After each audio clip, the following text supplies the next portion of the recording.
ಆರನೇದೇ 5ರಿಂದ 6 Revelation chapter 6, 5 to 6. ಆತನು ಮೂರನೆಯ ಮುದ್ರೆಯನ್ನು ಒಡೆದಾಗ ಮೂರನೆಯ ಜೀವಿಯು ಬಾ ಎಂಬುದನ್ನು ಕೇಳಿದೆನು. ಆಗ ಇಗೋ ಕಪ್ಪು ಕುದುರೆಯು ಕಾಣಿಸಿತು.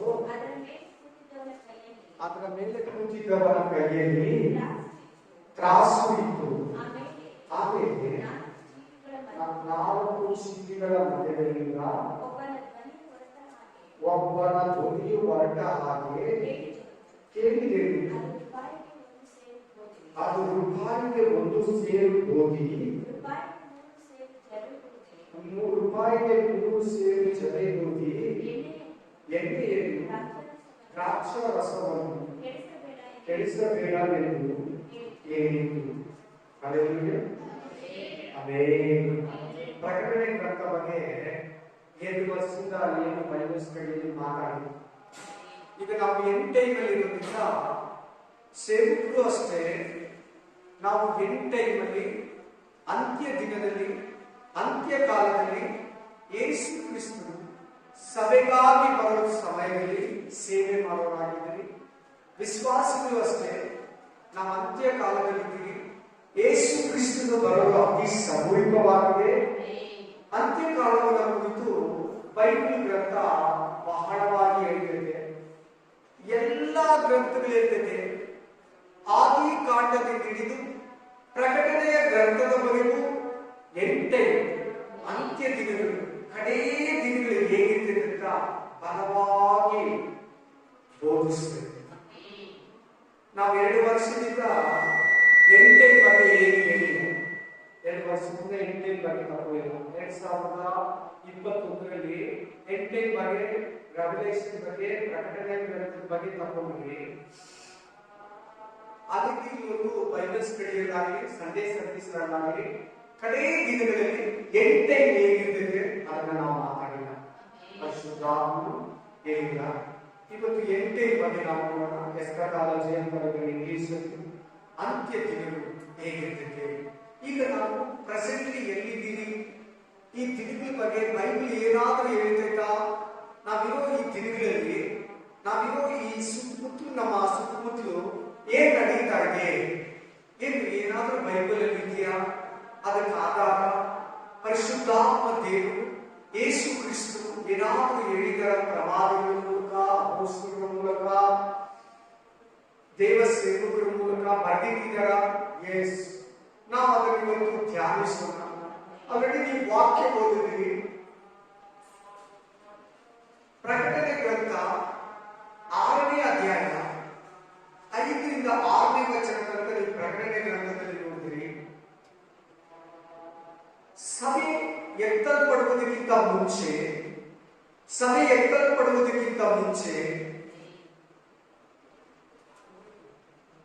6 ಮುದ್ರೆಗಳನ್ನ ಮಾತಾಡ್ತಿದೆ ಬೈಬಲ್. 6 ಮುದ್ರೆಗಳ ಕುರಿತು ಯೇಸು ಕ್ರಿಸ್ತನು ಅಪೊಸ್ತಲನಾದ ಪ್ರವಾದಿಯಾದ ಯೋಹಾನನ ಮೂಲಕ ಬರೆಸಿದ್ದಾರೆ.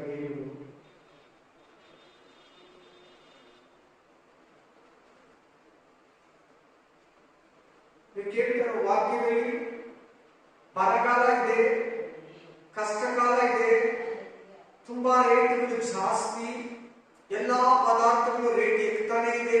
ಗ್ಯಾಸ್ ಬೆಲೆ ಇರಲಿ, ಎಣ್ಣೆ ಬೆಲೆ ಇರಲಿ, ತಿನಿಸು ಪದಾರ್ಥಗಳ ಬೆಲೆ ಇರಲಿ, ರೇಷನ್ ಬೆಲೆ ಇರಲಿ, ತರಕಾರಿ ಬೆಲೆ ಇರಲಿ, ಬೇಳೆ ಬೆಲೆ ಇರಲಿ, ಪ್ರತಿ ಬೆಲೆ ಏರ್ತಾನೆ ಹೋಗ್ತಾ ಇದೆ. ಎಲ್ಲಿ ನೋಡು ಕಷ್ಟ, ಬರಗಾಲ. ರೇಟ್ ಜಾಸ್ತಿ. ಸುಮಾರು ದೇಶಗಳು ತುಂಬಾ ಬರಪಾತ ಆಗಿದೆ, ತುಂಬಾ ಉಪದ್ರವ, ತುಂಬಾ ಒಂದು ರೇಟ್ ಜಾಸ್ತಿ ಇದೆ. ಪದಾರ್ಥಗಳಿಲ್ಲ, ದವಸ ಧಾನ್ಯಗಳಿಲ್ಲ. ಮನುಷ್ಯರು ಊಟಕ್ಕಾಗಿ, ಆಹಾರಕ್ಕಾಗಿ ಅಲಿಯಬೇಕಾಗಿದೆ. ಅಂತ ಒಂದು ಪರಿಸ್ಥಿತಿ. ಏನಾದರೂ ಬೈಬಲ್ ಸೂಚನೆಗಳನ್ನು ಕೊಡ್ತಕ್ಕೆ ಇವತ್ತಿನ ದಿನವಾಗಿ ಏನಾದರೂ ಪರಿಶುದ್ಧಾತ್ಮ ದೇವರು ಈ ದಿನಗಳು ನಡೀತಾ ಇರೋ ದಿನಗಳಲ್ಲಿ ಏನಾದ್ರೂ ಬರೆದಿಟ್ಟಿದಾರ? ಅಲ್ಲೇ ವಾಕ್ಯ ಹೇಳ್ತಾ ಇದೆ. ಆಮೇಲೆ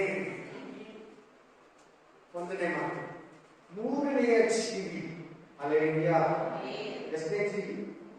ಆತನು ಮೂರನೆಯ ಮುದ್ರೆಯನ್ನು ಹೊಡೆದಾಗ, ಮುದ್ರೆ ಅಂದ್ರೆ ಸೀಲ್. ಈ ಗೌರ್ಮೆಂಟ್ ಅವರು ಯಾವನ ಅಂಗಡಿಯನ್ನಾಗಿ, ಮಾಲನ್ನಾಗಿ, ಫ್ಯಾಕ್ಟರಿಯನ್ನಾಗಿ ಹೋಗಿ ಪರಿಶೀಲನೆ ಮಾಡಿ ಏನಾದರೂ ತಪ್ಪು, ಏನಾದರೂ ಸರ್ಕಾರಕ್ಕೆ ಕಾನೂನಿಗೆ ವಿರುದ್ಧವಾಗಿದೆ, ಆ ಅಂಗಡಿಗೆ, ಆ ಗೋಡನ್ಗೆ, ಆ ಫ್ಯಾಕ್ಟರಿಗೆ, ಆ ಒಂದು ಅಂಗಡಿಗೆ ಸೀಲನ್ನು ಹಾಕ್ಬಿಡ್ತಾರೆ. ಗೌರ್ಮೆಂಟ್ ಸೀಲ್ ಹಾಕ್ಬಿಟ್ಟು ಅದರ ಮೇಲೆ ಮುದ್ರೆಯನ್ನ ಸರ್ಕಾರದ ಮುದ್ರೆಯನ್ನು ಹಾಕಿ ಒತ್ತು ಬಿಡ್ತಾರೆ. ಅದರ ಅರ್ಥ ಏನಂದ್ರೆ, ಬಂದು ಗೌರ್ಮೆಂಟೇ ತೆಗಿಬೇಕು, ಬೇರೆ ಯಾರಾಗಲಿ, ಬಿಲ್ಡಿಂಗ್ ಓನರ್ ಆಗಲಿ, ಅಂಗಡಿ ಮಾಲೀಕನಾಗಲಿ ಆ ಮುದ್ರೆಯನ್ನ, ಆ ಸೀಲನ್ನ ಓಪನ್ ಮಾಡೋ ಹಾಗಿಲ್ಲ.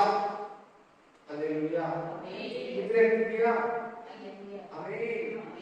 ಈ ಮುದ್ರೆ ಎಂತ ಮುದ್ರೆ ಅಂದ್ರೆ ಯಾರು ಬಿಚ್ಚಕ್ಕಾಗಲ್ಲ, ಯಾರು ಅದನ್ನ ಓಪನ್ ಮಾಡಕ್ಕಾಗಲ್ಲ, ಯಾರು ಇಲ್ಲ ಅಂತ ಅಳ್ತಾ ಇದ್ದಾರೆ ಯೋಹಾನ. ಯಾರು? ಯೋಹಾನ. ಓದಿ ಪ್ರಕಟಣೆ ಗ್ರಂಥ 5:5 ಓದಿ, ಹಿಂದೆ ಒಂದು ಪೇಜ್.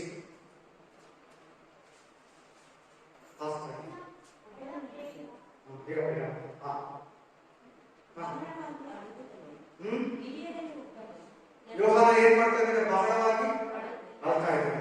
ಹಿರಿಯರಲ್ಲಿ ಒಬ್ಬರು 24 ಮಂದಿ ಹಿರಿಯರಿದ್ದಾರೆ. ಎಷ್ಟು ಮಂದಿ ಹಿರಿಯರಿದ್ದಾರೆ? 24 ಎಲ್ಡರ್ಸ್.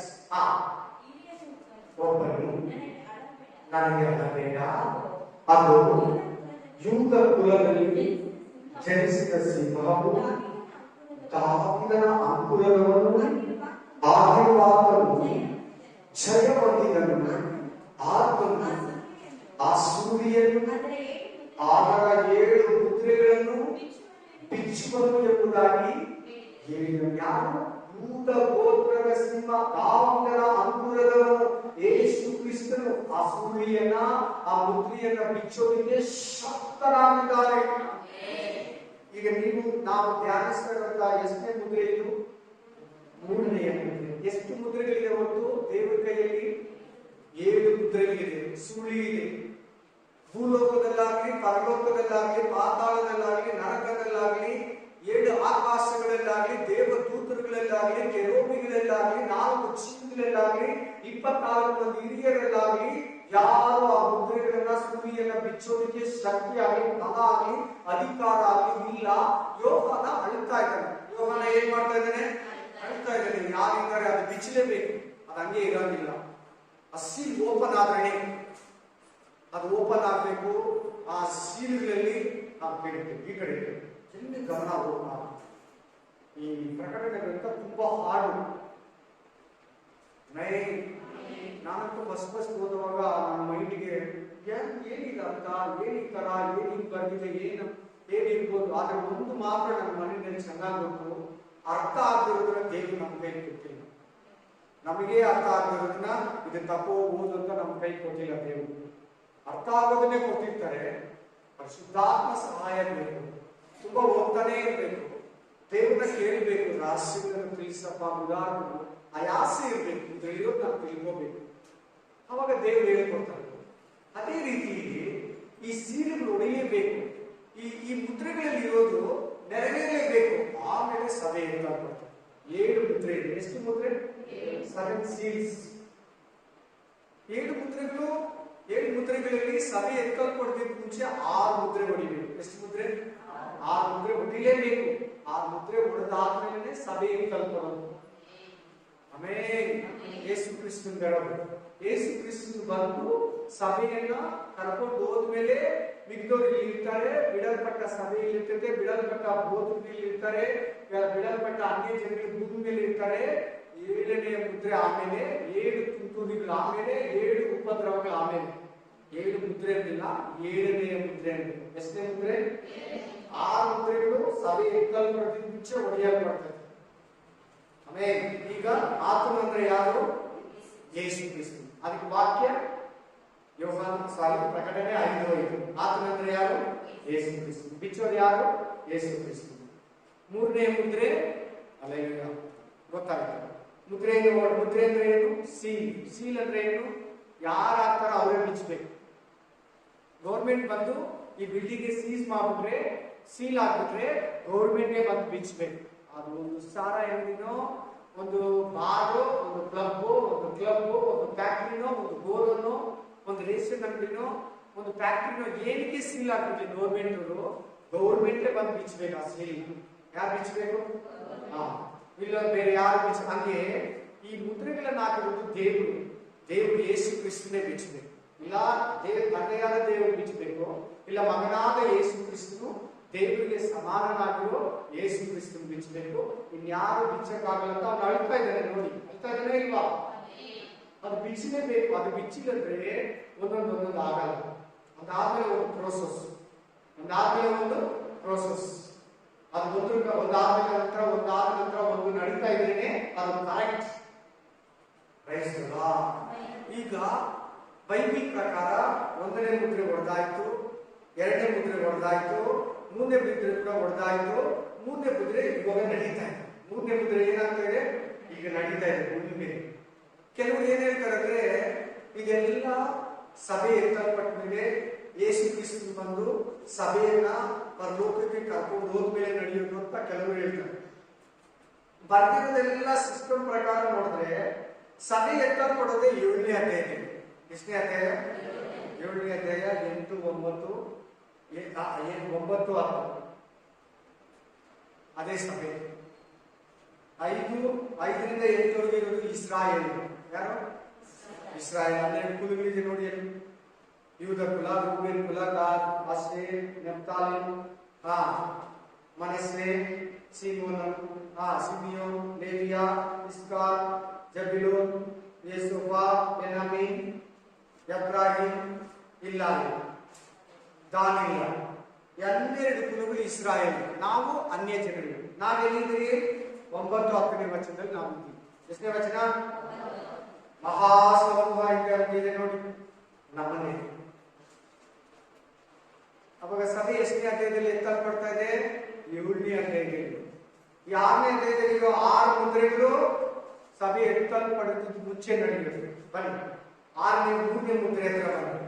3ನೇ ಮುದ್ರೆಯನ್ನು ಹೊಡೆದಾಗ ಯೇಸು ಕ್ರಿಸ್ತನು ಮೂರನೇ ಜೀವಿ ಯಾವುದು? ಮನುಷ್ಯ ಮುಖದಂತಿತ್ತು. ಹೆಂಗಿತ್ತು?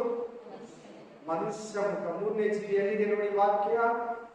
ಪ್ರಕಟಣೆ ಗ್ರಂಥ 4:7. ಒಂದು ಬೇಗ ಫಾಸ್ಟ್. 3ನೇ ಜೀವಿ ಯಾವುದು?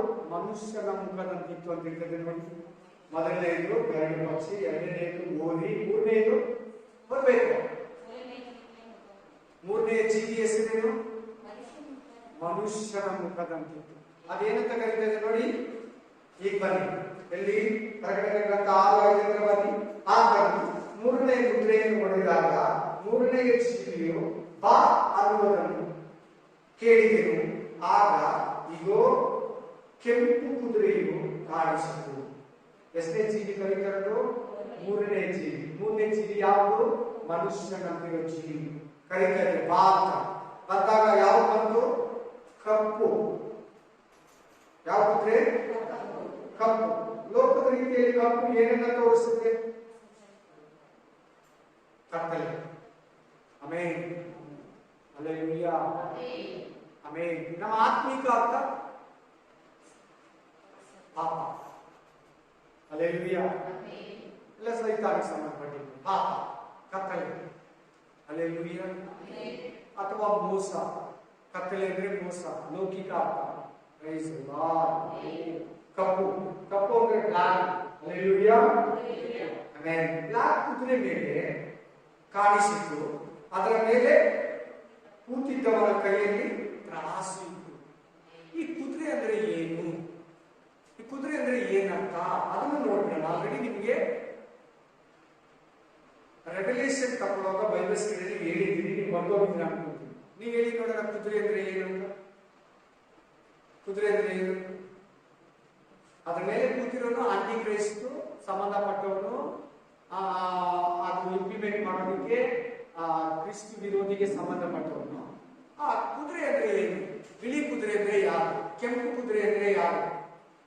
ಕಪ್ಪು ಕುದುರೆ ಅಂದ್ರೆ ಯಾರು? ಓದಿ. ಜಕಾರ್ಯ 6:5. ಜಕರ್ಯ ಚಾಪ್ಟರ್ 6:5.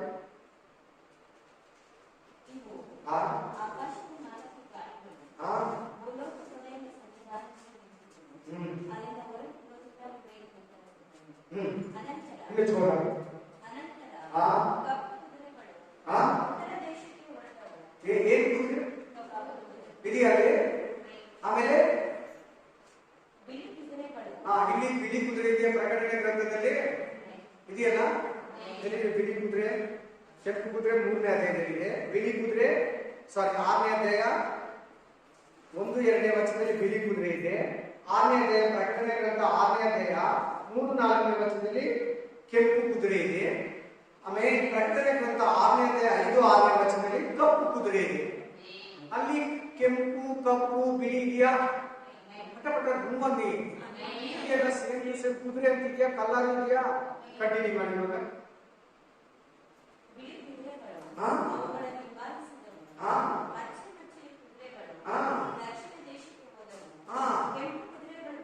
ಕೆಂಪು ಕುದುರೆಗಳು ಬಂದು ಲೋಕದಲ್ಲಿ ಸಂಚರಿಸುವುದಕ್ಕೆ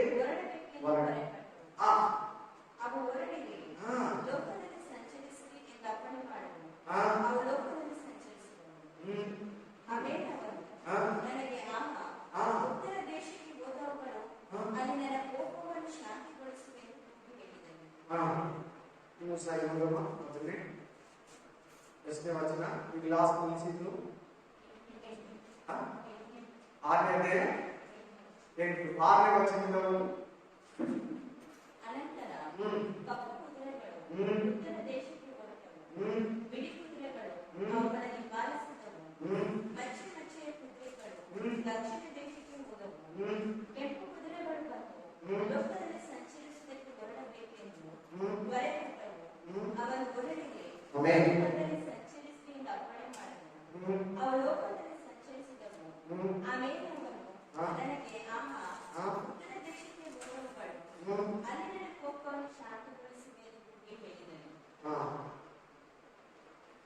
ಎಷ್ಟೇ ಅಧ್ಯಾಯ?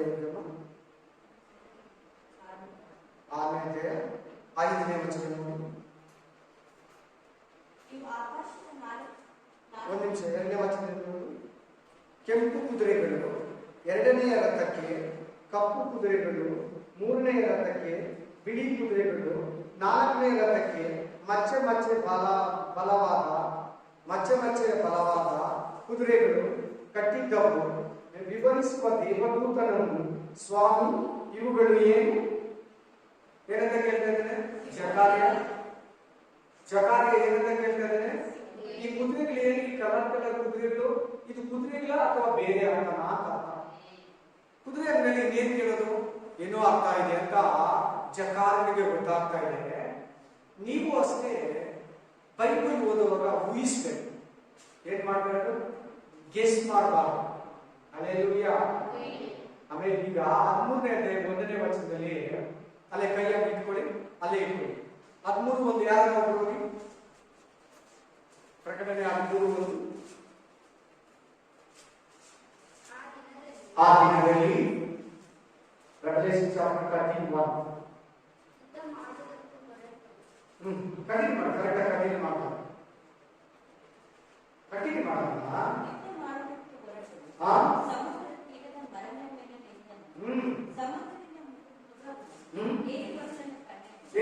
ಏನ್ ಬರ್ತದೆ ಸಮುದ್ರ ಒಳಗಡೆಯಿಂದ? ಮೃಗ. ಆಮೇಲೆ ಆ ಮೃಗಕ್ಕೆ, ಆ ಪ್ರಾಣಿಗೆ ಎಷ್ಟು ತಲೆ ಇದೆ? 7 ತಲೆ. ಆಮೇಲೆ ಎಷ್ಟು ಕೊಂಬುಗಳು? ಆಮೇಲೆ ಎಷ್ಟು ಮುಕುಟ? ಮುಕುಟ ಅಂದ್ರೆ ಕಿರೀಟ. ಈ ತರ ಪ್ರಾಣಿ ನೀವು ನೋಡಿದೀರಾ? ಎಲ್ಲಾನ ಯಾವಾಗನ? ಎಷ್ಟು ತಲೆ? 10 ತಲೆ, 7 ತಲೆ, 10 ಕೊಂಬು, 10 ಮುಕುಟ. ಈ ತರ ನೋಡಿದ್ರೆ ಇನ್ನು ಕೆಳಗಡೆ ಓದಿ, ಅದರ ಕಾಲುಗಳು ಕರಡಿ ತರ, ಅದರ ತಲೆ ಸಿಂಹ ತರ, ಅದರ ದೇಹ ಚಿರತೆ ತರ ಇದೆಯಾ? ಎಷ್ಟನೇ ವಚನದಲ್ಲಿದೆ? ಈ ತರ ಡಿಫ್ರೆಂಟ್ ಆಗಿ ನೋಡಿದ್ರ ಚಿರತೆ ಬರೀ ಚಿರತೆ ತರ ಫುಲ್ ಇಟ್ಟಿದೆ. ಹಾಗಾದ್ರೆ ಇದು ಪ್ರಾಣಿ ಅಲ್ಲ, ಮೃಗನೇ. ಈ ತರ ಆಂಟಿ ಕ್ರೈಸ್ಟ್ ಗೌರ್ಮೆಂಟ್ ಈಗ ಇರ್ತೈತಿ. ಯಾರ ಗೌರ್ಮೆಂಟ್? ಕ್ರಿಸ್ತು ವಿರೋಧಿ ಸರ್ಕಾರ ಈಗ ಇರ್ತೈತಿ. ಈಗ ಸಮುದ್ರದೊಳಗಿಂದ ಅಂದ್ರೆ ಸಮುದ್ರದಿಂದ ಬರಲ್ಲ. ಸಮುದ್ರದಲ್ಲಿ ಪ್ರಾಣಿಗಳಿರ್ತಾವ? ಇರಲ್ಲ. ಮೀನುಗಳಿರ್ತವೆ. ಹಲ್ಲೆಲೂಯಾ. ಅಲ್ಲಿ ಸಮುದ್ರ ಅಂದ್ರೆ ಈ ಲೋಕ, ನೀರು ಅಂದ್ರೆ ಮನುಷ್ಯರು. ನೀರಂದ್ರೆ ಯಾರು? ಮನುಷ್ಯನ ಮಧ್ಯದಲ್ಲೇ ಕ್ರಿಸ್ತು ವಿರೋಧಿ ಹುಕ್ಕಿ ಬರ್ತಾನೆ ಅಂತ ಅರ್ಥ. ಹಲ್ಲೆಲೂಯಾ. ಸೊ ಪ್ರಕಟಣೆ ಗ್ರಂಥ ಓದುವಾಗ ನೀವು ಊಹಿಸ್ಕೊಬಾರ್ದು. ಇವಾಗ ಯಾಕೆ ಇದನ್ನೆಲ್ಲ ನೀವು ಹೇಳಿ ಕುದುರೆ ಬಗ್ಗೆ ವಿವರಿಸೋದು ಹೇಳ್ತಾರೆ. ಕುದುರೆ ಅಂದ್ರೆ ಏನಂತ ಕೆಳಗಡೆ 6ನೇ ಅಧ್ಯಾಯ ಜಕಾರ್ಯ 6:5 ವಚನ ನೋಡಿ. ಜಕಾರ್ಯ 6:5 ಕುದುರೆ ಅಂದ್ರೆ ಏನಂತ ಹೇಳ್ತಿದ್ದೆ? ಇವುಗಳು ಆಕಾಶದ 4 ಗಾಳಿಗಳು. ಇಷ್ಟು ಮಾತ್ರ ತಿಳ್ಕೊಳ್ಳಿ ಸರ್. ಆಕಾಶದ 4 ಗಾಳಿ ಅಂದ್ರೆ ಏನು? ಗ್ರೀಕ್ ಲ್ಯಾಂಗ್ವೇಜ್ ಪ್ರಕಾರ ನಾನು ನಿಮ್ಗೆ ಹೇಳ್ಕೊಟ್ಟಿದ್ವಿ ಗಾಳಿ ಅಂದ್ರೆ ಏನು. ಗಾಳಿ ಅಂದ್ರೆ ಏನು? ಆತ್ಮ. ಇವಾಗ ನೀವು ಇವಾಗ ಪ್ರಕಟಣೆ ಗ್ರಂಥ ಹತ್ರ ಬನ್ನಿ. ಬೇರೆ ಬೈಬಲ್ ಅಲ್ಲಿ, ಇಂಗ್ಲಿಷ್ ಬೈಬಲ್ ಅಲ್ಲೆಲ್ಲ ಆತ್ಮ ಅಂತ ಕೊಟ್ಟಿದ್ರು, ಗಾಳಿ ಅಂತ ಇಲ್ಲಿ ಕೊಟ್ಟಿದ್ರು. ಕುದುರೆಗಳಂದ್ರೆ ಏನಂತ ಹೇಳ್ಕೊಟ್ಟು ದೇವದೂತರು ಜಕಾರನಿಗೆ ಆತ್ಮಗಳು. ಇಲ್ಲಿ ಕಪ್ಪು ಕುದುರೆ ಇದೆ. ಅಲ್ಲೆಲ್ಲೂಯಾ. ಆ ಆತ್ಮದ ಮೇಲೆ ಯಾರು ಕೂತಿದ್ದಾನೆ? ಒಬ್ಬ ಯಾರು ಕೂತಿದ್ದಾನೆ? ಕಪ್ಪು ಕುದುರೆಯ ಕಾಣಿಸಿತು, ಅದರ ಮೇಲೆ ಕೂತಿದ್ದವನ ಕೈಯಲ್ಲಿ ಕಾಸು ಇತ್ತು. ಯೇಸು ಸ್ವಾಮಿ ಎಲ್ಲ ಇದು.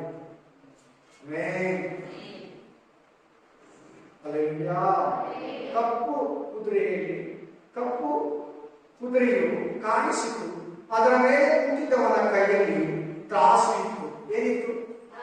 ತ್ರಾಸು ಅಂದ್ರೆ ಏನು? ವೇಯ್, ಸ್ಕೇಲ್, ತಕ್ಕಡಿ. ತಕ್ಕಡಿ ಕೆಲಸ ಏನು? ಬೇಕು ಇಲ್ಲಿಂದನೇ ನಿಮ್ಗೆ ಇಂಟ್ರೆಸ್ಟ್ ಆಗಿರೋದು. ತೂಕ ಮಾಡಿ ಕೊಡೋದು, ಲೆಕ್ಕ ಮಾಡಿ ಕೊಡೋದು. ಅಲ್ಲಿ ಇದೆಯಾ? ತಕ್ಕಡಿ ಕೆಲಸ ಆಗ್ಬೇಕಾನೆ ತೂಕ ಮಾಡಿ ಕೊಡೋದು. ಆಯ್ತಾ? ಮುಂದೆ ಹಾಗೆ ಓದಿ. ಆಮೇಲೆ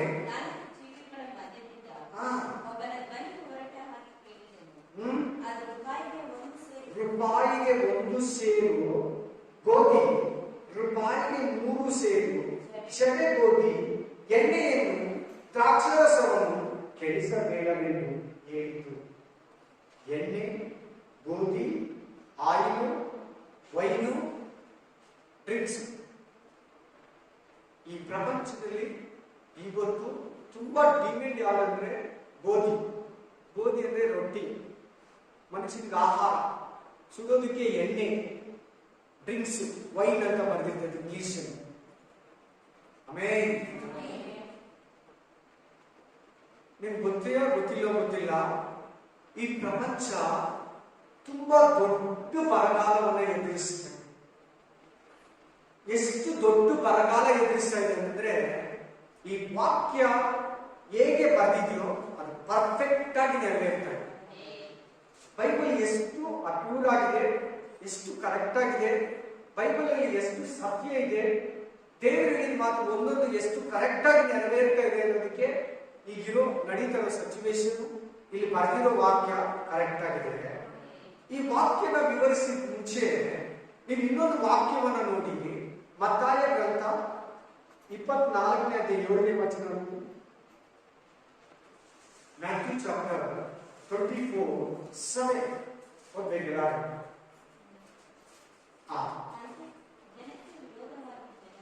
ಜನಕ್ಕೆ ವಿರೋಧವಾಗಿ ಜನರು, ರಾಜ್ಯಕ್ಕೆ ವಿರೋಧವಾಗಿ ರಾಜ್ಯವು ಹೇಳುವವು ಮತ್ತು ಅಲ್ಲಲ್ಲಿ ಬರಗಳು ಬರುವವು. ಸಾಕು ಸಿಕ್ತು ಇವತ್ತು ವಾಕ್ಯಕ್ಕೆ, ನಮಗೆ ಮೆಸೇಜ್ಗೆ ವಾಕ್ಯ. ಅಲ್ಲಲ್ಲಿ ಏನ್ ಬರ್ತದೆ ಅಂತ ದೇವರು ಹೇಳಿದ್ರು 2000 ವರ್ಷಗಳ ಹಿಂದೆ.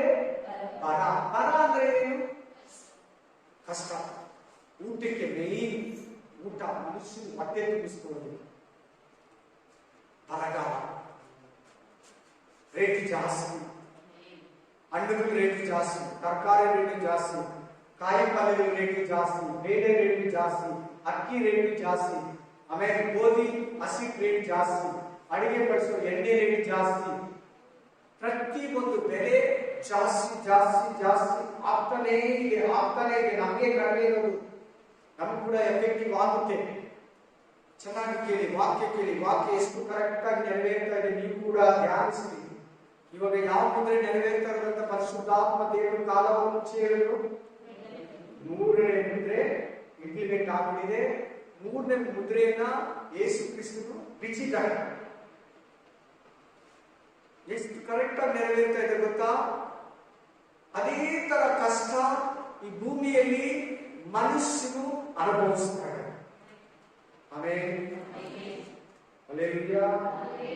ಏನಂತ ಅದ್ರ ಮೇಲೆ ಕೂತಿದ್ದವನು 4 ಚಿನ್ನಿಗಳ ಮಧ್ಯದಲ್ಲಿ ಕರೀತಾ ಇದ್ದಾನೆ. ರೂಪಾಯಿಗೆ 1 ಸೇರು ಗೋಧಿ, ರೂಪಾಯಿಗೆ 3 ಸೇರು ಜವೆ ಗೋಧಿ, ಎಣ್ಣೆಯನ್ನ ದ್ರಾಕ್ಷಾರಸವನ್ನ ಕೆಡಿಸಬೇಡ. ಇವತ್ತು ಫುಲ್ ಡಿಮ್ಯಾಂಡ್ ಇರೋದೇ ಗೋಧಿ, ಎಣ್ಣೆ, ವೈನ್ ಅಂದ್ರೆ ಡ್ರಿಂಕ್ಸ್. ತುಂಬಾ ಜಾಸ್ತಿ ಡಿಮ್ಯಾಂಡ್ ಈ ಪ್ರಪಂಚದಲ್ಲಿ. ಎಷ್ಟು ರೇಟ್ ಆದ್ರೂ ಜನಗಳು ತಗೊಂಡು ತಿಂತಾರೆ, ಕುಡಿತಾರೆ.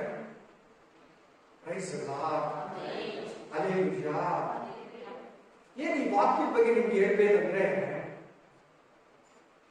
1 kg ಗೋಧಿ 700 ರೂಪಾಯಿ ನಡೀತಾ ಇದೆ. ಎಷ್ಟು? 700 ರೂಪಾಯಿ. ಅವಾಗಾದ್ರೆ 1 kg ಹಸಿಗೆ ಎಷ್ಟಾಗುತ್ತೆ? 800 ರೂಪಾಯಿ ಆಗುತ್ತೆ. ಈಗ ನೀವು ನೋಡ್ತಾ ಇದ್ದೀರಾ, ಗ್ಯಾಸ್ ರೇಟ್ ಜಾಸ್ತಿ ಆಗ್ತಾನೆ ಇದೆ, ಪೆಟ್ರೋಲ್ ರೇಟ್ ಜಾಸ್ತಿ ಆಗ್ತಾನೆ ಇದೆ, ತರಕಾರಿ ರೇಟ್ ಜಾಸ್ತಿ ಆಗ್ತಾನೆ ಇದೆ, ಹಣ್ಣುಗಳ ರೇಟ್ ಜಾಸ್ತಿ ಆಗ್ತಾನೆ ಇದೆ, ಅಕ್ಕಿ ರೇಟ್ ಜಾಸ್ತಿ ಆಗ್ತಾ ಇದೆ. ಈ 4 ತಿಂಗಳಲ್ಲಿ, ಈ 6 ತಿಂಗಳಲ್ಲಿ ಅಕ್ಕಿ ರೇಟು 8 ಸಾರಿ ರೇಟ್ ಜಾಸ್ತಿ ಆಗಿದೆ. ಎಷ್ಟು ಸಾರಿ? 8 ಸಾರಿ 6 ತಿಂಗಳಲ್ಲಿ.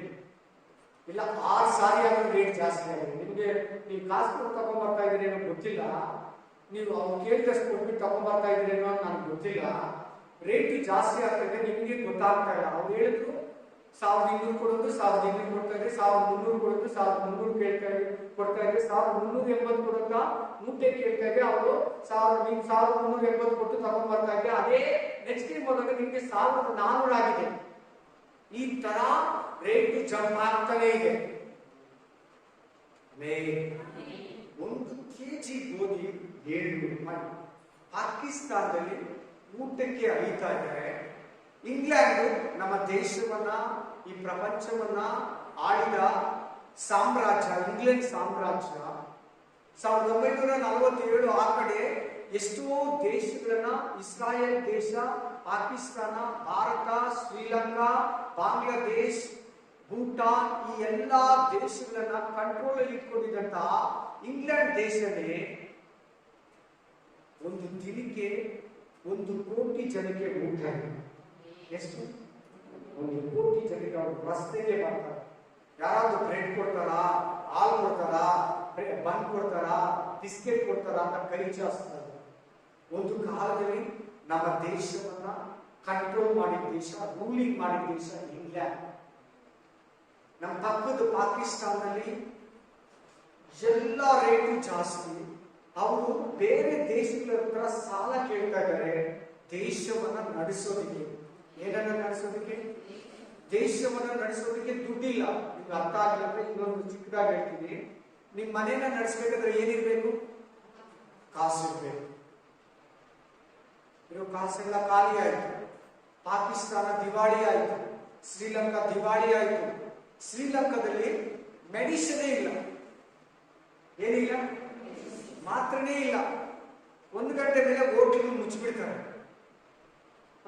ನಿಮ್ಗೆ ಹೇಳಿದ್ದೀನಿ, ಒಂದು 3 ಪಾಸ್ಪೋರ್ಟ್ ಊಟ ಮಾಡಿದಂತೆ 29,000 ಬಿಲ್ ಮಾಡಿದ್ರು. ಎಷ್ಟು ಸಾವಿರ? 1 ಟೀ ಕುಡಿದ್ರಂತೆ 300 ರೂಪಾಯಿ.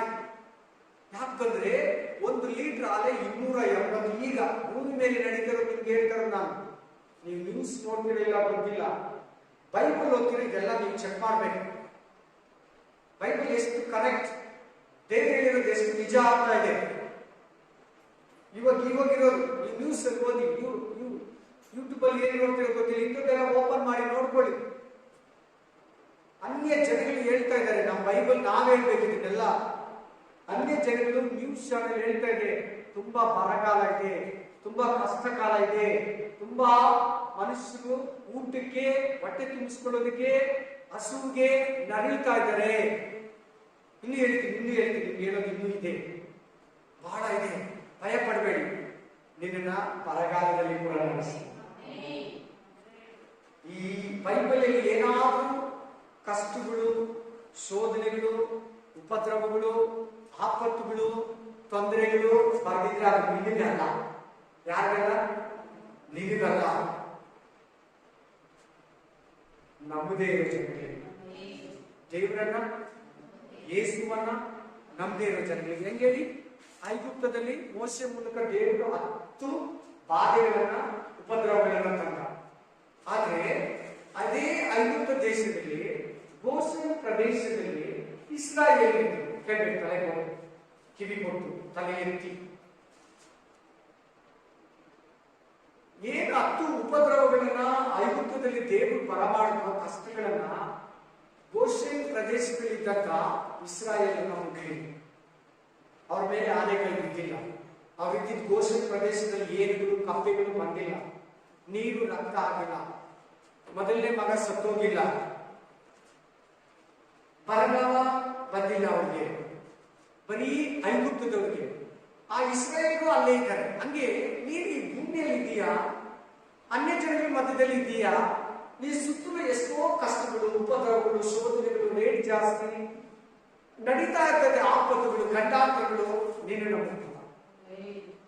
ಹೇಗೆ ಐಗುಪ್ತದ ಮಧ್ಯದಲ್ಲಿ ಇದ್ದಂತ ಇಸ್ರಾಯೇಲ್ ಗೋಷೆನ್ ಪ್ರದೇಶವನ್ನ ಸಪರೇಟ್ ಆಗಿ ದೇವರು ಕನಿಕರಿಸ್ತಾ ಇದ್ನೋ, ಈ ಭೂಮಿಯಲ್ಲಿ ನಿನ್ನನ್ನು ಕೂಡ ಸಪರೇಟ್ ಆಗಿ ನಡೆಸ್ತಾನೆ. ನೀರಿಗೆ, ಊಟಕ್ಕೆ ಕೊರತೆ ಇದೆ. ಇಲ್ಲಿ ವಾಕ್ಯ ಹೇಳ್ತಾ ಇದೆ, 1 ರೂಪಾಯಿಗೆ 1 ಸೇರು ಗೋಧಿ, 1 ಕೆಜಿ 1 ರೂಪಾಯಿ ಗೋಧಿ. ಇವಾಗ ನಾನು 1 ಕೆಜಿ ಗೋಧಿ ಪಾಕಿಸ್ತಾನದಲ್ಲಿ ಎಷ್ಟಂತ ಹೇಳಿದ್ರೆ 700 ರೂಪಾಯಿ. 400 ರೂಪಾಯಿ ಇತ್ತು 6 ತಿಂಗಳ ಹಿಂದೆ, ಅದು 700 ರೂಪಾಯಿ ಆಗಿದೆ. 200 ಗ್ರಾಮ್ ಟೊಮೊಟ ಎಷ್ಟು ಅನ್ಬೋದ? 140 ರೂಪಾಯಿ. ಎಷ್ಟು? 140. ನಾವು 20 ರೂಪಾಯಿ, 15 ರೂಪಾಯಿ, 100 ರೂಪಾಯಿ 4 ಕೆಜಿ, 1 ಕೆಜಿ 25 ರೂಪಾಯಿ, 30 ರೂಪಾಯಿ ಕೊಡ್ತಾ ಕೊಡ್ತೀವಿ. 200 ಗ್ರಾಮ್ ಆ ಕಾಸ್ಟ್ ಅನ್ಕೊಂಡಂತೆ 1 ಕೆಜಿ ಅಂದ್ಬಿಟ್ಟು ಎತ್ತಿ ಸ್ಲಿಪ್ ಕ್ಲೀನ್ ಆಗಿ ನೋಡಿದ್ರೆ 200 ಗ್ರಾಮ್ ಅಂತ ಹಾಕಿರ್ತಾರೆ. 120 rupees, 140 rupees. ರಿಯಲ್ ಆಗಿ ನಡೀತಾ ಇರೋದು ನಿಮ್ಗೆ ಹೇಳ್ತಾ ಇದ್ದೀನಿ.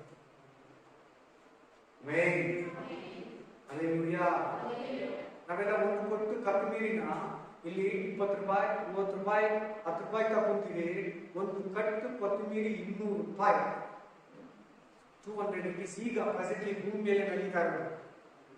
ಹಾಲ್ ಬಗ್ಗೆ ಹೇಳಿದೆ, ಗೋಧಿ ಬಗ್ಗೆ ಹೇಳಿದೆ, ನಿಮಗೆ ಅಕ್ಕಿ ಬಗ್ಗೆ ಹೇಳಿದೆ, ರೇಷನ್ ಬಗ್ಗೆ ಹೇಳಿದೆ. ನಮ್ಮ ದೇಶದಲ್ಲಿ ಕಡಿಮೆ ಇದೆ, ಇನ್ನು ನಮ್ಮ ದೇಶ ಕೂಡ ಎಫೆಕ್ಟ್ ಆಗುತ್ತೆ.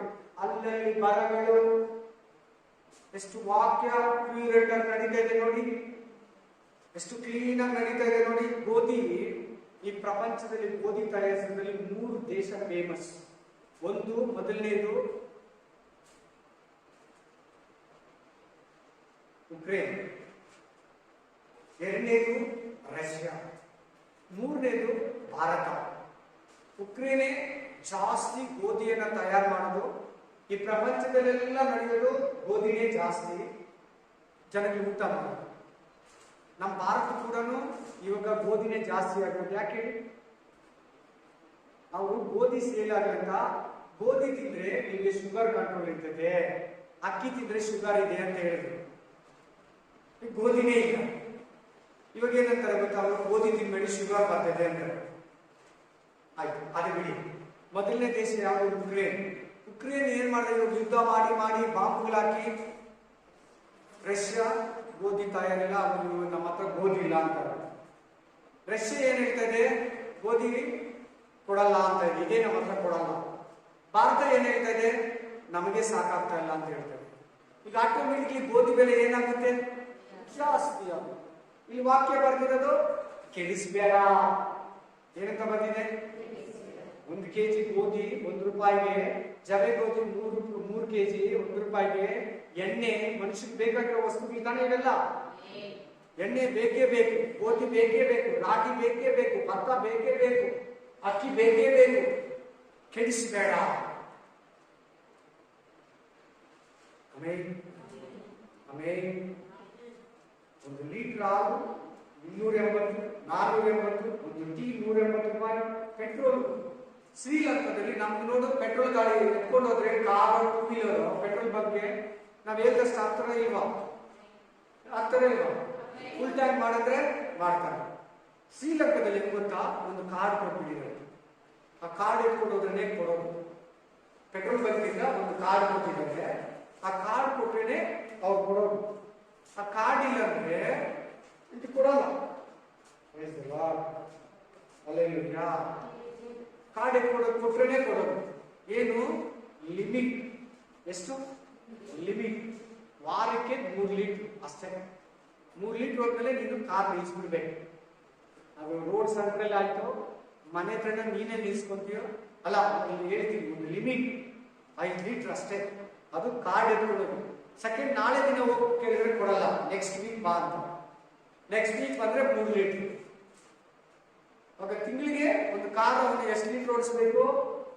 12-14 ಲೀಟರಲ್ಲೇ ಓಡಿಸ್ಬೇಕು. ಅರ್ಥ ಆಗೋದು ಕೇಳ್ತಾ ಇದ್ದೀನಿ ನಿಮಗೆ. ಮೋಸ್ಟ್ಲಿ 10 ಲೀಟರ್ ಏನೋ ಕೊಡ್ಬೋದೇನೋ ಅನಿಸ್ತೈತೆ ಒಬ್ಬರಿಗೆ. ಲಿಮಿಟ್. ಎಣ್ಣೆಯನ್ನ ಕೆಡಿಸಬೇಡ. ಇದು ಪ್ರಪಂಚದಲ್ಲಿ ತುಂಬಾ ದೊಡ್ಡ ಬಿಸ್ನೆಸ್ಗಳು. Wine, drinks, oil, sunflower oil, ಎಣ್ಣೆ, ಪೆಟ್ರೋಲ್, ಗೋಧಿ. Hallelujah. Praise the Lord. Hallelujah. Amen. Petrol ಆ ತರ ಇದ್ರೆ ಶ್ರೀಲಂಕಾದಲ್ಲಿ ಮಾತ್ರನೇ ಇಲ್ಲ. ಪೆಟ್ರೋಲ್ಗೂ ಕ್ಯೂ. ಅದು ಲಿಮಿಟ್ ಪೆಟ್ರೋಲ್, ಅದ್ರ ಮೇಲೆ ಓಡಿಸಂಗಿಲ್ಲ. ಇಲ್ಲ, ಕಾಸ್ಟ್ ಜಾಸ್ತಿ, ಸಪ್ಲೈ ಇಲ್ಲ. ದೇಶಕ್ಕೆ ಈಸ್ಕೊಂಡ್ರೆ ಇನ್ನೂ ಕೊಡೋಕ್ಕಾಗೋದು ಪೆಟ್ರೋಲ್. ಆಮೇಲೆ ಆಮದು ರಫ್ತು ಕೇಳಿದಿಲ್ಲ, ಎಕ್ಸ್ಪೋರ್ಟ್ ಇನ್ಪೋರ್ಟ್. ಅದು ಲಾಭದಲ್ಲಿ ಒಂದು ದೇಶದಲ್ಲಿ ಕರೆಕ್ಟ್ ಆಗಿರ್ಬೇಕು. ನಮ್ಮಲ್ಲಿ ಅಧಿಕವಾದದನ್ನ, ಡಿಮ್ಯಾಂಡ್ ಇರೋದನ್ನ ಕಳಿಸ್ಕೊಡ್ಬೇಕು. ನಮ್ಗೆ ಅವಶ್ಯಕವಾಗಿರೋದನ್ನ ತರಿಸ್ಕೊಡ್ಬೇಕು. ತರಿಸ್ಕೊಳ್ಳೋದಕ್ಕೆ ದುಡ್ಡಿಲ್ಲ ಶ್ರೀಲಂಕಾದಲ್ಲಿ. ಆಮೇಲೆ ಅಧ್ಯಕ್ಷರು ಓಡಿ ಹೋಗ್ಬಿಟ್ಟ. ಶ್ರೀಲಂಕಾದ ಅಧ್ಯಕ್ಷ ಎಲ್ಲಿ ಹೋಗಿದ್ದಾನೋ ಗೊತ್ತಿಲ್ಲ. ಇಂಗ್ಲೆಂಡ್ ದೇಶದ ಪ್ರೆಸಿಡೆಂಟ್ ಸೆಲೆಕ್ಷನ್ ಆದ 8 ತಿಂಗಳ ಹಿಂದೆ ಅವ್ನು ನೋಡಿದ ಎಲ್ಲ, ಈ ದೇಶನ ನನ್ನ ಕೈಯಲ್ಲಿ ನಡೆಸಕ್ಕಾಗಂತ ಹೋಗಿ. ಈಗ ಭಾರತದ ಅಳಿಯ ಸಿನ್ನಿ ಬಿಸಿ ನಡೆಸ್ತಾ ಇದ್ದಾರೆ. ಅಮೆರಿಕ ಈ ಪ್ರಪಂಚಕ್ಕೆ ದೊಡ್ಡಣ್ಣ ಅಂತ ಹೇಳ್ತಾರೆ. ಅವರು ಡಾಲರೇ ಎಲ್ಲ ಒಂದು ಇಂಪಾರ್ಟೆಂಟ್ ಆಗಿ ಡಿಸೈಡ್ ಮಾಡೋದು. ಈಗ ಆ ದೇಶ ಪ್ರಪಂಚದಲ್ಲಿ 10ನೇ ಪ್ಲೇಸ್ ಅಲ್ಲಿ ಸಾಲ ತಗೊಂಡಿರೋದು. ಹಣವಂತರೆಲ್ಲ ಕ್ರೆಡಿಟ್ ಕಾರ್ಡ್ ತಗೊಂಡು ಗೀಚಿ ಗೀಚಿ ಗೀಚಿ ದೇಶನೇ ಬರಗಾಲವಾಗಿದೆ. ಅಮೆರಿಕ ಸಾಲ ತೀರ್ಸಕ್ಕೆ ಆಗಲ್ಲ. ನ್ಯೂಸ್ ಪೇಪರ್ ಅಲ್ಲಿ, ನ್ಯೂಸ್ ಚಾನೆಲ್ ಅಲ್ಲಿ ಪಬ್ಲಿಷ್ ಆಗೋಯ್ತು ಈ ದಿನಗಳಲ್ಲಿ. ಎಷ್ಟು ಕರೆಕ್ಟ್ ಆಗಿ ವಾಕ್ಯ ನೆರವೇರ್ತಾ ಇದೆ ನೋಡಿ. ಎಷ್ಟು ಪರ್ಫೆಕ್ಟ್ ಆಗಿ ಪ್ರಕಟಣೆ ಗ್ರಂಥದಲ್ಲಿ ಬರೆದಿರೋ ವಾಕ್ಯ 3ನೇ ಮುದ್ರೆ ಎಷ್ಟು ಅಕ್ಯುರೇಟ್ ಆಗಿ ನಡೀತಾ ಇದೆ ನೋಡಿ. ಎಣ್ಣೆಯನ್ನ, ದ್ರಾಕ್ಷರಸವನ್ನ, ಗೋಧಿಯನ್ನ ಕೆಡಿಸಬೇಡ. ಪ್ರಕಟಣೆ ಮತ್ತಾಯ ಗ್ರಂಥ 24ನೇ ಅಧ್ಯಾಯ 7ನೇ ವಚನದಲ್ಲಿ ಅಲ್ಲಲ್ಲಿ ಬರಗಾಲಗಳು ಬರುವವು. ಅದಿದೆಯಾ? ನೀವು ನ್ಯೂಸ್ ಕೇಳಿದ್ರೆಲ್ಲ ಹೇಳ್ತಾರೆ. ಆಮೇಲೆ ಇದಾಯ್ತಾ? ನೆಕ್ಸ್ಟ್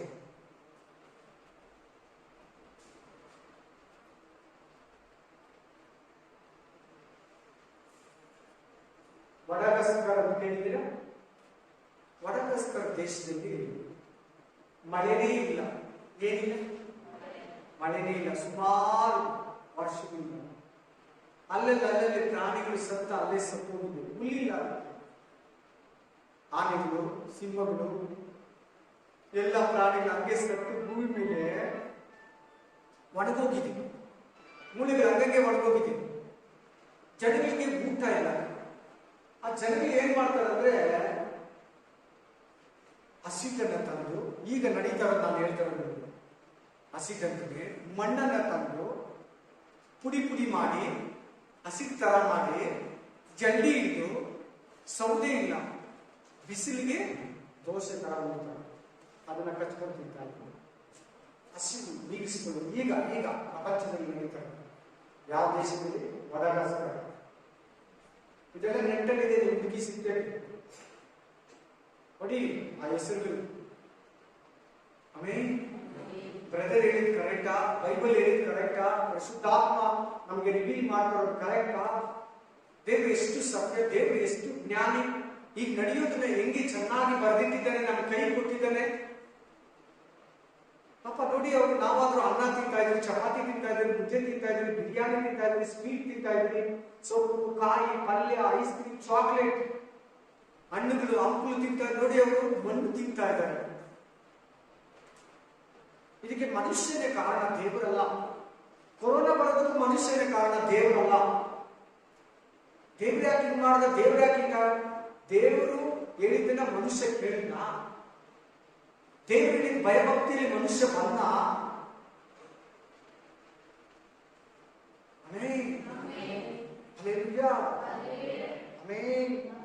ಭಾರತ ಕೂಡ ತುಂಬಾ ಸಾಲದಲ್ಲಿ ಹೋಗ್ತಾ ಇದೆ. ಭಾರತ ಕೂಡ ತುಂಬಾ ಸಾಲದಲ್ಲಿ ಹೋಗ್ತಾ ಇದೆ. ಮ್ಯಾನೇಜ್ಮೆಂಟ್ ಮಾಡಕ್ ಆಗಲ್ಲ ಬರೋ ದಿನಗಳಲ್ಲಿ. ಉಕ್ರೇನು ಗೋಧಿ ಬೆಳೆಯಕ್ ಆಗ್ತಾ ಇಲ್ಲ, ಅದನ್ನ ಅಕ್ವೈರ್ ಮಾಡ್ಕೊಂಡಿದೆ ರಷ್ಯಾ. ರಷ್ಯಾ ಹತ್ರ ಇದೆ ಗೋಧಿ, ಸಾಕಾಗ್ತಾ ಇಲ್ಲ. ನಮ್ಮ ದೇಶ ಸಂಪಾದನೆ ಮಾಡಿ ನಮ್ಗೆ ಈ 3 ದೇಶಕ್ಕೆ ಗೋಧಿ ಇಲ್ಲಿ ಗೋಧಿ ಅಂತ ಬಂತು ನೋಡಿ. ಗೋಧಿ ಬಗ್ಗೆ ನಿಮಗೆ ಡೀಟೇಲ್ ಬೇಕೇ ಬೇಕಲ್ವಾ? Praise the Lord, praise the Lord. Amen. ನಾವು ಅಡಿಗೆಗೆ ಹಾಕ್ತಿರೋ sunflower oil, rice bran oil, groundnut oil, ಕಡಲೆಕಾಯಿ ಎಣ್ಣೆ, ಸೂರ್ಯಕಾಂತಿ ಎಣ್ಣೆ ತಿಂತಿರಲ್ಲ, ಮಸ್ಟರ್ಡ್ ಆಯಿಲ್, ಸನ್ಫ್ಲವರ್ ಆಯಿಲ್, ಅದೆಲ್ಲ ಸನ್ಫ್ಲವರ್ ಆಯಿಲ್ ಮಾಡಿದ್ರೆ ನಿಮ್ಗೆ ಅದು 1 kg 450 ರೂಪಾಯಿ ಆಗುತ್ತೆ. ಒರಿಜಿನಲ್ ಆಗಿ ಕೊಟ್ಟರೆ ಅದು ಭೂಮಿಯಲ್ಲಿ ತೆಗೆಯೋದು. ಪೆಟ್ರೋಲ್ ಕೆಮಿಕಲ್ಸ್ ಅಂತಾರೆ. ನೀವು ಓದಿ, ಅದ್ರ ಮೇಲೆ ಹಾಕಿರ್ತಾರೆ, ಐಟಮ್ಸ್ ಮೇಲೆ, ಪ್ಯಾಕೆಟ್ ಮೇಲೆ. ಆಮೇಲೆ ಪೆಟ್ರೋಲ್ ಕೆಮಿಕಲ್ಸ್ ಅಂತ ಹಾಕಿರ್ತಾರೆ, ಪೆಟ್ರೋಲಿಯಂ ಕೆಮಿಕಲ್ಸ್ ಅಂತ ಹಾಕಿರ್ತಾರೆ, ಪ್ರಾಡಕ್ಟ್ ಅಂತ ಹಾಕಿರ್ತಾರೆ. ಅದಕ್ಕೆ ಸನ್ಫ್ಲವರ್ ಸ್ಮೆಲ್ ಕೊಟ್ಟು ನಮಗೆ 110 ರೂಪಾಯಿಗೆ 120 ರೂಪಾಯಿಗೆ ಒಂದು ಪ್ಯಾಕೆಟ್ ಎಣ್ಣೆ ನಮ್ಗೆ ಕೊಡೋದು. ರಿಫೈನ್ಡ್ ಆಯಿಲ್ ಅಂತ ನಮ್ಗೆ ಕೊಡ್ತಾನೆ, ಜಿಂಜರ್ ಆಯಿಲ್ ಅಂತ ಕೊಡ್ತಾನೆ, ಗ್ರೌಂಡ್ನಟ್ ಆಯಿಲ್ ಅಂತ ಕೊಡ್ತಾನೆ. ಒರಿಜಿನಲ್ ಅಲ್ವಾ? ಭೂಮಿಯಿಂದ ತೆಗೆಯೋದದು. Hallelujah. Amen. Praise the Lord. Hallelujah. Praise you, Jesus. Hallelujah. Amen. America, England ಇಂಥ ದೇಶಗಳೇ ಬಿದ್ದೋಗಿದೆ ಅಂದ್ರೆ ಇನ್ನ ಚಿಕ್ಕ ಚಿಕ್ಕ ದೇಶಗಳು ನೋಡ್ಕೊಳ್ಳಿ. ಈ ತರ ಪ್ರಪಂಚದಲ್ಲಿ ಸುಮಾರು ದೇಶಗಳು ಬರ್ಬಾದ್ ಆಗಿ ಯಾರಾದ್ರೂ ಕೊಡ್ತಾರ, ಸತ್ತೋಗ್ತಾ ಇದ್ದಾರೆ ಜನ. 3ನೇ ಮುದ್ರೆ ಎಷ್ಟು ಕರೆಕ್ಟ್ ಆಗಿ ನೆರವೇರ್ತಾ ಇದೆ ನೋಡಿ. ಬೈಬಲ್ ಸ್ಟಡಿಯಲ್ಲಿ ದೇವರು ನಿಮ್ಮನ್ನ ನಾವು ಯಾವ ಒಂದು ಸ್ಥಾನದಲ್ಲಿ ಬೈಬಲ್ ಇರೋ ವಾಕ್ಯ ಎಲ್ಲಿ ನೆರವೇರ್ತಾ ಇದೆ. ನೆಕ್ಸ್ಟ್ ಮುದ್ರೆ ಯಾವುದು? 4ನೇ ಮುದ್ರೆ. 4ನೇ ಮುದ್ರೆಯಲ್ಲಿ ಏನಿದೆ? ಮರಣ ಇದೆ. 4ನೇ ಮುದ್ರೆಯಲ್ಲಿ ಏನಿದೆ? ಭೂಮಿಯಲ್ಲಿ 4 ಜನ ಸತ್ತೋಗ್ತಾರೆ ಅಂತಿದೆ ನೋಡಿ. ಅಲ್ಲಿ ಭೂಮಿಯಲ್ಲಿ 4 ಜನ ಏನಾಗ್ತಾರಂತೆ?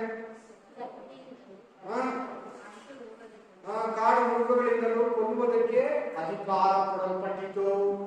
ಈಗಿರೋ 800 ಕೋಟಿ ಜನರಲ್ಲಿ 4 ಜನ ಅಂದ್ರೆ 200 ಕೋಟಿ ಜನ ಫ್ಯಾಶ್ ಒಂದೇ ಸರ್. ಈ ರೋಗ ಬಂದ್ರೆ ಇನ್ನೂ ಬಂದಿಲ್ಲ.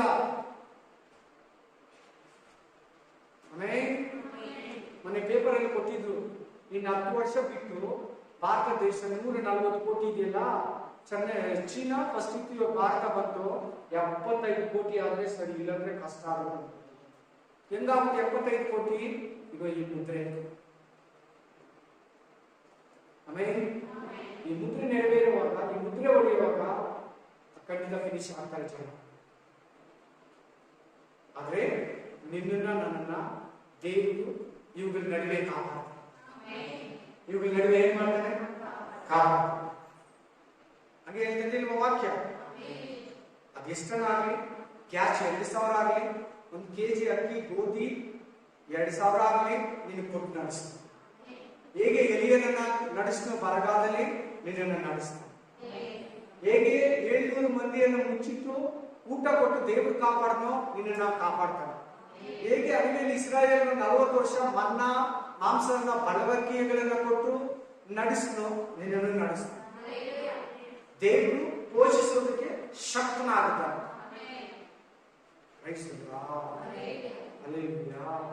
ಅವನ ಕೈಯಲ್ಲಿ ಏನಿತ್ತು? ಅವನ ಕೈಯಲ್ಲಿ ತ್ರಾಸು. ಈಗ ನಾನು ಹೇಳಿದ್ದೆಲ್ಲ ಏನ್ರಲ್ಲಿ ಮೆಜರ್ಮೆಂಟ್ ಮಾಡ್ಕೊಡೋದು? ನಿಮ್ಗೆ ಟಮಾಟ ಆಗಲಿ, ತರಕಾರಿ ಆಗಲಿ, ಹಣ್ಣು ಆಗಲಿ, ರೇಷನ್ ಆಗಲಿ, ಗೋಧಿ ಆಗಲಿ, ಆಯಿಲ್ ಆಗಲಿ, ಪೆಟ್ರೋಲ್ ಆಗಲಿ, ತಕ್ಕಡಿಯಲ್ಲಿ ತೂಕಲ್ಲಿ ಮೆಜರ್ಮೆಂಟ್. ಆಮೇಲೆ ನೀನ್ ಕೇಳಿದಷ್ಟು ಕೊಡಲ್ಲ. ನೆಕ್ಸ್ಟ್ ದಿನಗಳೆಲ್ಲ ನೋಡಿ, ಕೊರೋನಾ ಟೈಮಲ್ಲಿ ಈಗ ಹೋದ್ರೆ ಅದಕ್ಕಿಂತ ಮುಂಚೆ ಸೂಪರ್ ಮಾರ್ಕೆಟ್ ಹೋದ್ರೆ ರಾಶಿ ರಾಶಿ ಹಾಕಿರ್ತಾರೆ. ಅಂಗಡಿಗೆ ಹೋದ್ರೆ 5 ಪ್ಯಾಕೆಟ್ ಎಣ್ಣೆ ಕೊಡಿದ್ರೆ 10 ಪ್ಯಾಕೆಟ್ ಒಂದು ಬಾಕ್ಸ್ ಕೊಡೋದೇ ಕೊಡ್ತಾ ಇದ್ದಾರೆ. ಕೊರೋನಾ ಟೈಮಲ್ಲಿ ಒಬ್ಬರಿಗೆ 1 ಪ್ಯಾಕೆಟ್. ಯಾರಿಗಾರ ಎಕ್ಸ್ಪೀರಿಯನ್ಸ್ ಆಯ್ತಾ ಇಲ್ವಾ? ನನಗಾಯ್ತು. ನಿಮ್ಗೆ ವಾಕ್ಯ ಹೇಳ್ಬೇಕಲ್ಲ, ಅದಕ್ಕೆ ಒಬ್ಬರಿಗೆ 2 ಪ್ಯಾಕೆಟೇ ಕೊಟ್ಟಿದ್ದ ಟೈಮಲ್ಲಿ. ಆಮೇಲೆ ಆ ತರ ತೂಕ ಮಾಡಿ ನೀನು ಕೊಡೋ ಟೈಮ್ ಬರ್ತೈತೆ ಅಂತ ಅದ್ರ ಅರ್ಥ.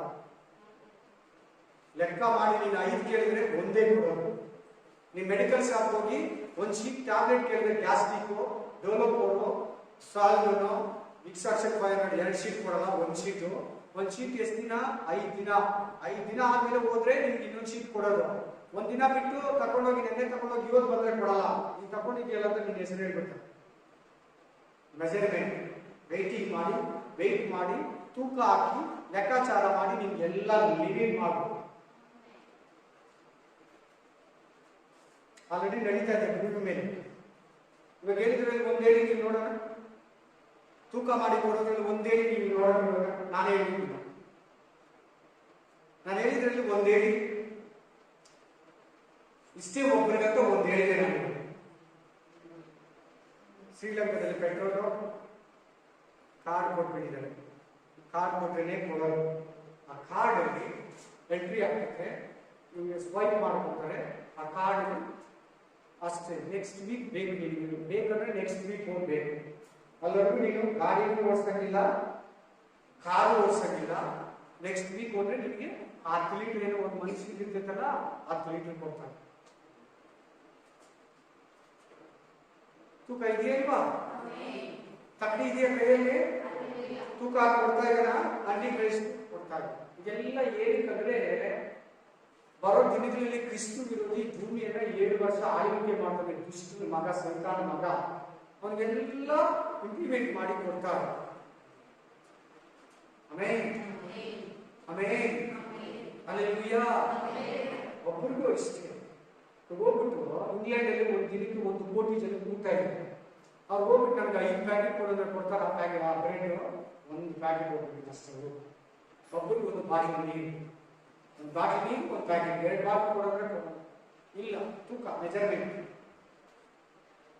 ಆ ತಕ್ಕಡಿರೋ ನೀವು ಕೆಲಸ ಏನು? ಕೆಡಿಸೋದು. ಆ ಆತ್ಮನ ಕೆಲಸ ಏನು? ಕೆಡಿಸೋದು. ಆತ್ಮ ಮೇಲೆ ಕೂತಿರೋದು ಕಪ್ಪು. ಕಪ್ಪು ಅಂದ್ರೆ ಏನು? ಮೋಸ. ಕಪ್ಪಂದ್ರೆ ಏನು? ಮೋಸ. ನ್ಯಾಯ ಇಲ್ಲ.